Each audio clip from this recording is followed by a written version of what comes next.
안녕하세요. 사랑하는 성도님, 생명의 주님이 우리와 함께 하십니다. 우리와 함께 하시는 주님을 찬양합니다. 기도합시다. 하나님 감사합니다. 오늘도 함께 하시는 주님을 찬양하며 의지합니다.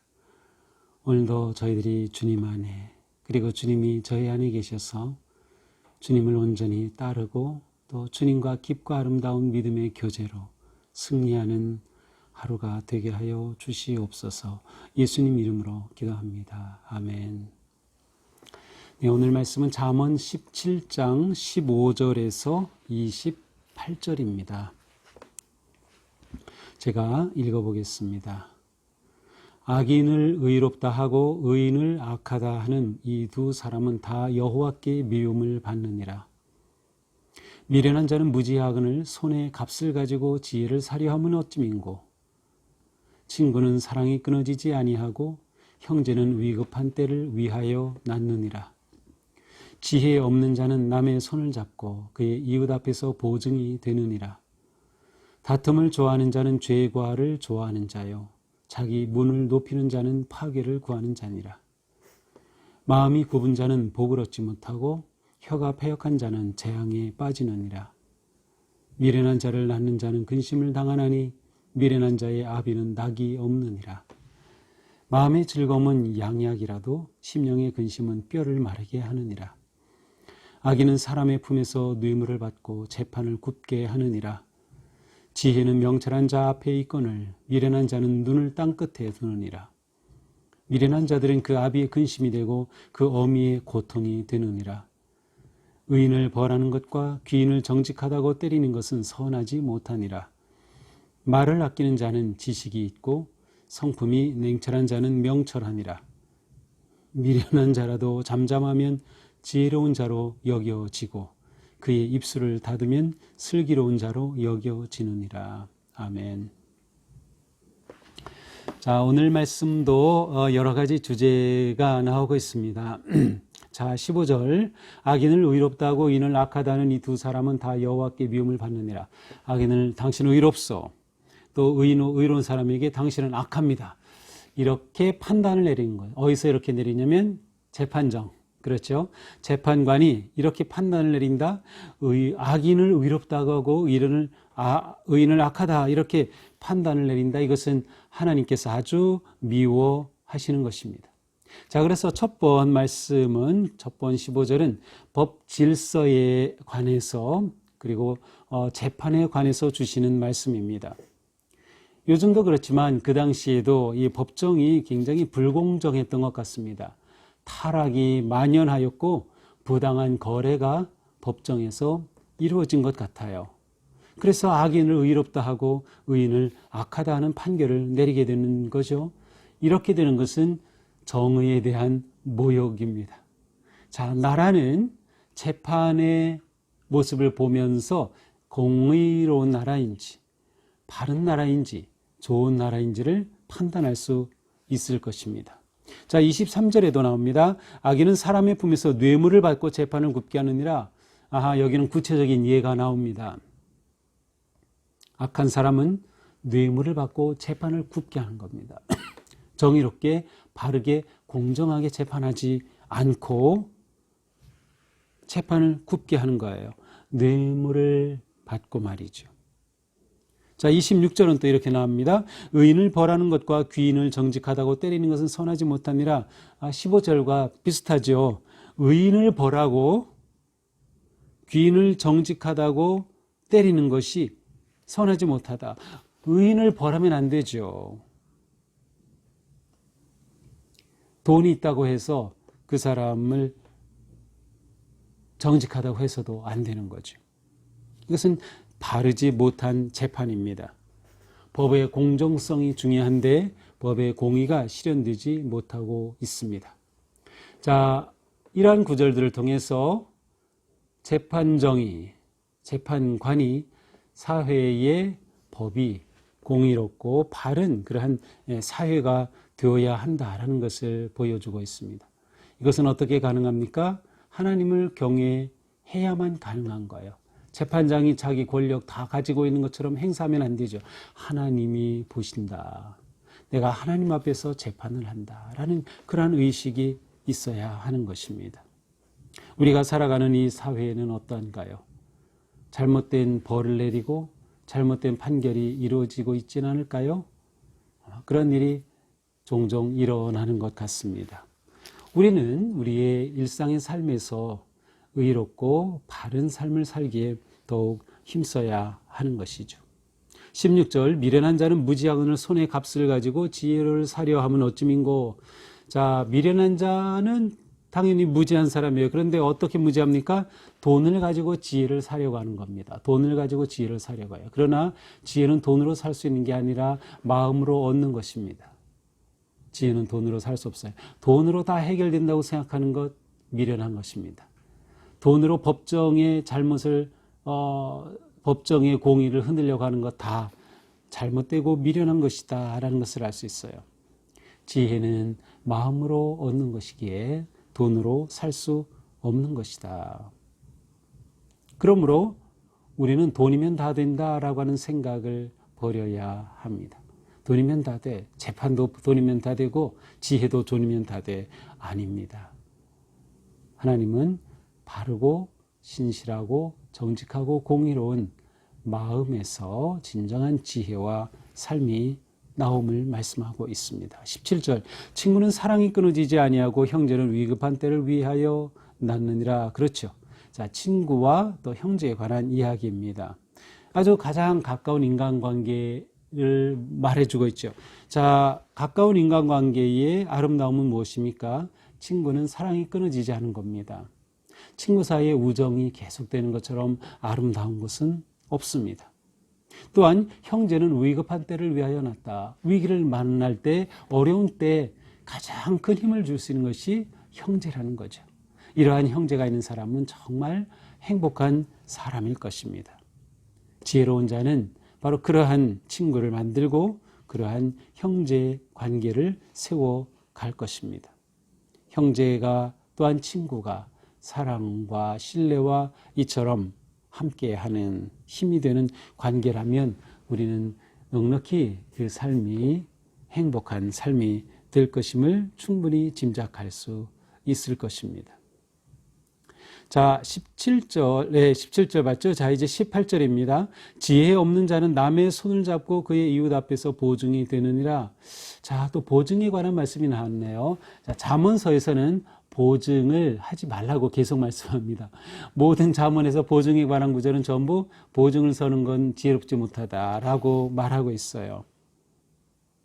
사실 보증을 잘못 서면 자신이 어려움을 당하게 될 가능성이 매우 큽니다.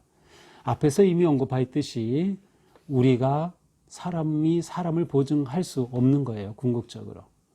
우리가 설령 누군가를 정말 믿었기 때문에 보증한다 하더라도 그 사람이 자기가 원해서가 아니라 원하지 않았지만 열심히 일했음에도 불구하고 사업이 망할 수도 있는 거예요. 그런 경우 내가 보증 썼다가 내가 그 책임을 지어야 되는 경우도 생길 수 있는 거죠. 보증한다는 것은 무엇인가 이웃을 위해 도움을 주려고 하는 선한 마음이지만 그것 자체는 잠언이 지혜롭지 못한 것으로 말씀하고 있어요. 보증은 사람이 할 수 있는 것이 아니라 하나님만이 하실 수 있는 일이다. 우리가 어떻게 우리 인생을 보증할 수 있겠습니까? 그러므로 자신의 모든 상황 속에서 자신을 위기로 몰아넣는 일을 피하는 것이 지혜로운 일이다 하는 것을 알 수 있습니다. 19절, 다툼을 좋아하는 자는 죄과를 좋아하는 자요 자기 문을 높이는 자는 파괴를 구하는 자니라. 자, 다툼을 좋아한다. 싸우기 좋아하는 사람, 갈등하기 좋아하는 사람, 천성적으로 그런 사람이 있는지 모르겠어요. 그런데 이러한 사람은 결국 어떻게 됩니까? 죄과를 좋아한다. 죄과라는 말은 여기서 봉변을 당한다, 벌을 받는다, 그런 뜻이에요.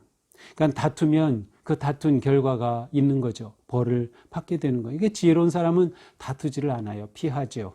다툼을 피합니다. 자기 문을 높이는 자는 파기를 구하는 자니라. 자기 문을 높인다는 것은 자기를 과시한다는 뜻이에요. 교만에 빠져 있는 모습이죠. 자, 결국 교만은 자기를 파괴하는 것에 불과합니다. 교만은 패망의 선봉입니다.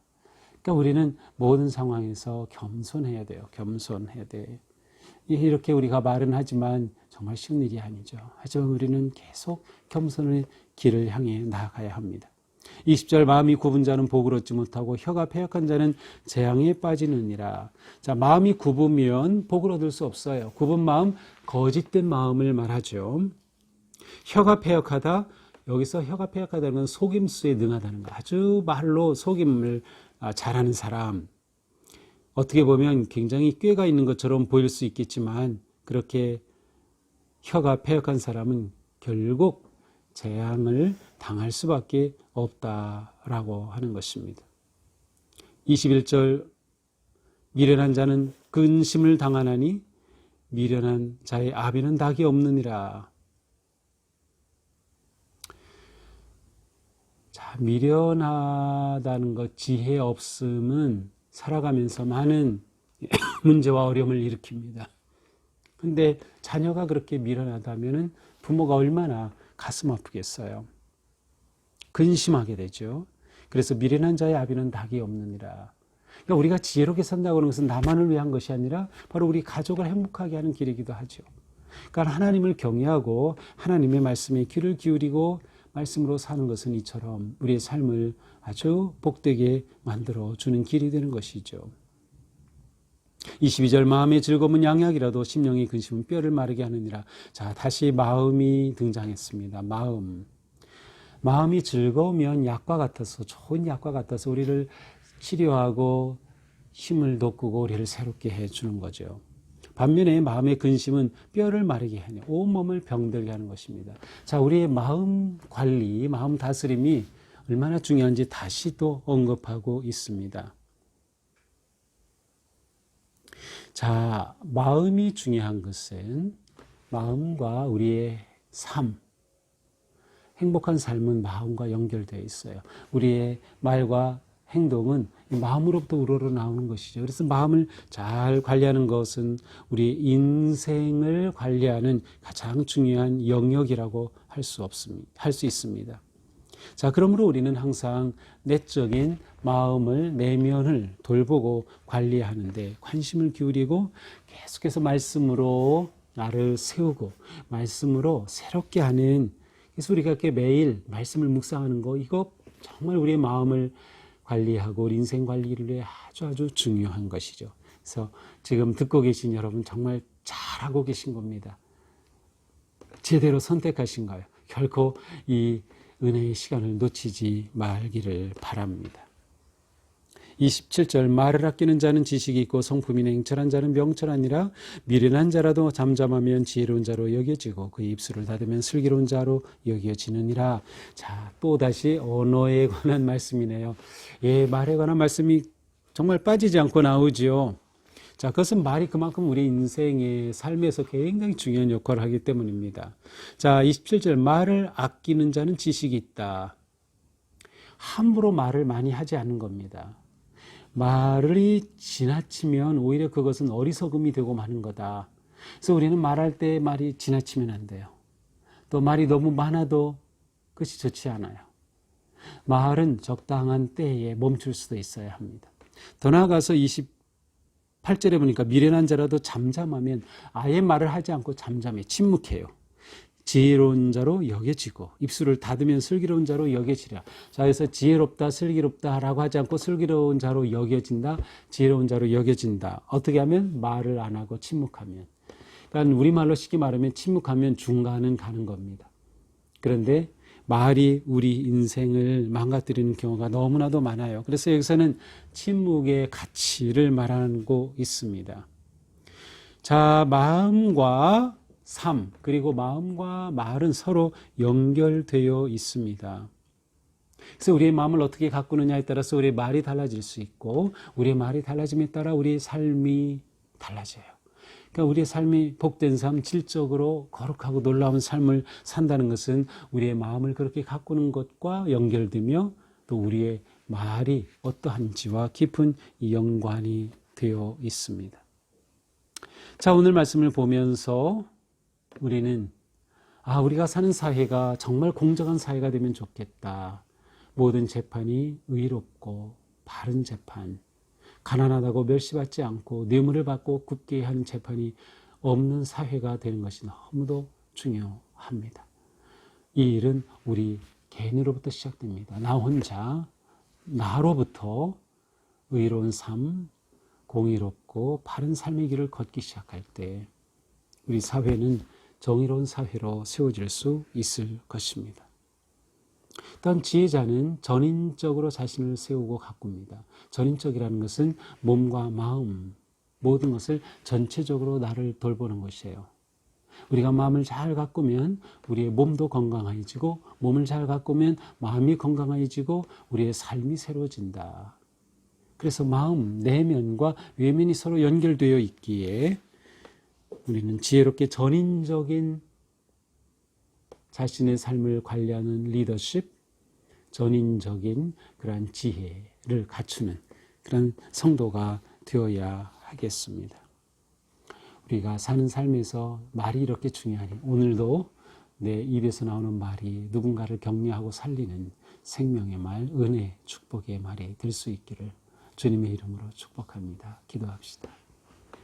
하나님 감사합니다. 오늘 말씀도 공의로운 사회, 법의 질서가 공정한 사회, 또한 마음을 가꾸고 새롭게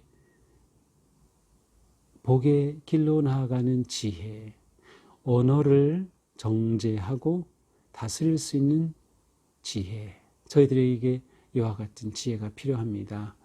오늘 주신 말씀 가슴에 새겨서 오늘 하루도 조금씩 하나님 기뻐하시는 의롭고 거룩한 삶을 향해 나아갈 수 있도록 인도하여 주시옵소서. 예수님 이름으로 기도합니다. 아멘. 네, 오늘도 주님 은혜 안에서 하루가 복되고 또 공의롭고 생명이 넘치는 하루가 되기를 축복합니다. 사랑합니다.